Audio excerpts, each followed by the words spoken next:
नमस्कार दर्शकांनो, वर्तमान टी नेटवर्कमध्ये स्वागत आहे. तुम्ही बघू शकता आज बालेवाडी या ठिकाणी मोठा जमिनीचा घोटाळा आमच्या समोर आला आहे. तुम्ही बघू शकता मालक आमच्या सोबत आहे, त्यांच्याकडून जाणून घेऊ की आम्ही पूर्ण प्रकरण काय आहे आणि तुमच्याकडे हे डॉक्युमेंट्स आहे तुम्ही घेऊन थांबले ते तुमचा वाद का विवाद काय आहे म्हणून. सदर हा 1995 पासून वाद चाललाय आमचा जमीन वाटपाचा.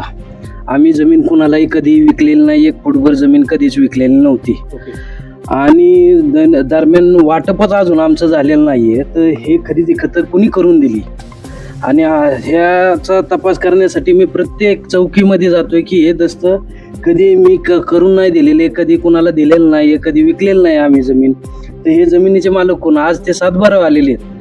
आणि अशा ह्याच्यातमध्ये आम्ही हायकोर्टात पण पिटिशन दाखल केलं की दुसरे जण गुंड घेऊन येते, ते ताब्याचं काम चाललेलं आहे. इथं आम्हाला रोखायला पोलीस पण सहकार्य करत नाही. चंद्रकांत सावंत म्हणून सिनियर पी आहेत इथले, तर डायरेक्ट मलाच म्हणले की मी जमिनीचा मूळ मालक आहे वंशावळातला. तर तेच मला म्हणले की तू जर तिथं गेला तर तुझ्यावर ट्रेसपासिंगचा गुन्हा दाखल होईल.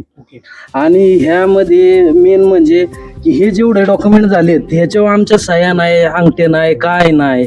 आणि हे जमीन विकली कुणी, ही जमीन विकली कोणी, ह्या जमिनीत शरद निवृत्ती नाव आहेत नुसते आमच्या घराची सगळ्यांची नाव आहेत, पण सह्या नाहीत, काही नाही, कुठलं नाही. आता हे मी दाद मागायला जाऊ पुढं, मी एक शेतकऱ्यांनी काय करायला पाहिजे, हे कुणाच्याच सह्या नाही आहेत, फक्त नाव आहेत, नावापुढं.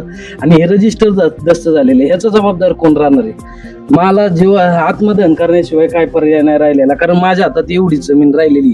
शेतकरी आज पुण्यातला शेतकरी नामशेष व्हायला लागलेला आहे या गुंडांच्या प्रवृत्तीमुळं आणि या सरकारच्या ह्या सगळ्या गोष्टीमुळं. आता हे सर्वसामान्य माणसाला न्याय मिळणार कुठं.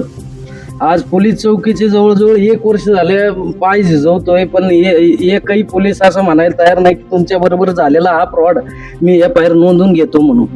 नोंदवून न घेता आजही मला इथं येण्यासाठी थांबवलं जातंय.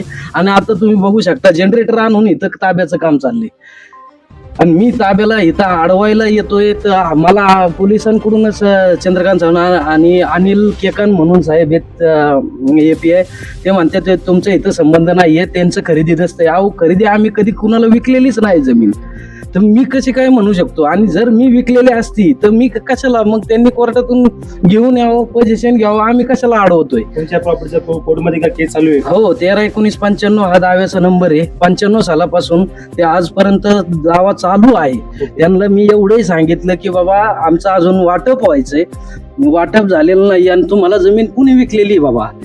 तर ते म्हणले नाही तुझ्या बापाने विकली, तुझ्या ह्यांनी विकली, त्यांनी विकली. अहो म्हणलं पेपर तर दाखवा. ताबा कुणाकडे होता आतापर्यंत?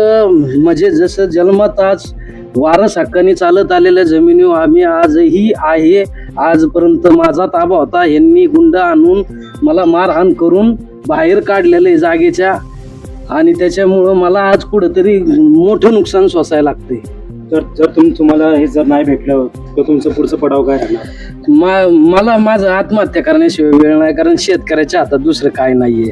सरकारने मला न्याय मिळवून द्यावा, स्थानिक चौकीने न्याय मिळवून द्यावा, त्यांच्यावर गुन्हे दाखल करून देण्यात यावे. कारण 100 जण येतात, एकटा शेतकरी कुणाला थांबणारी, कुणाला हे करणारी. आज हे एवढं मोठ्या प्रमाणात जनरेटर आणून काम करतात, मी काही एकटा करणारी. माझ्या घरात माझ्या वाटेला आलेली एकच जागा आहे.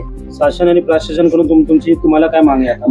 मला फक्त एवढंच म्हणणं आहे, माझी FIR 424ची FIR दाखल घ्यावी आणि संबंधित मला न्याय मिळवून द्यावा. माझी जमीन मी कधी कुणाला विकलेली नाही, 1 फूट सुद्धा जमीन विकलेली नाही आणि कुठल्याही प्रकारचा मोबदला कुणाकडून घेतलेला नाही. माझं अख्खं स्टेटमेंट रेकॉर्ड करा, हे पहिल्या वर्षापासून मी सगळं दाखवायला तयार आहे, पण मी कधी व्यवहार ह्या जमिनीचे कधी केलेले नाहीत आजपर्यंत नाही. आणि आजही माझ्या हातात ताबा आहे. ताबा पूर्वी जातपासून 1800 सालापासून ही वडलोपार्जित जमीन आहे माझी आणि माझ्या हातातून ताबा हिसकून घेण्याचं बळ करते. तर शेजारी सगळे हायस्ट्रीट वगैरे सगळं आहे.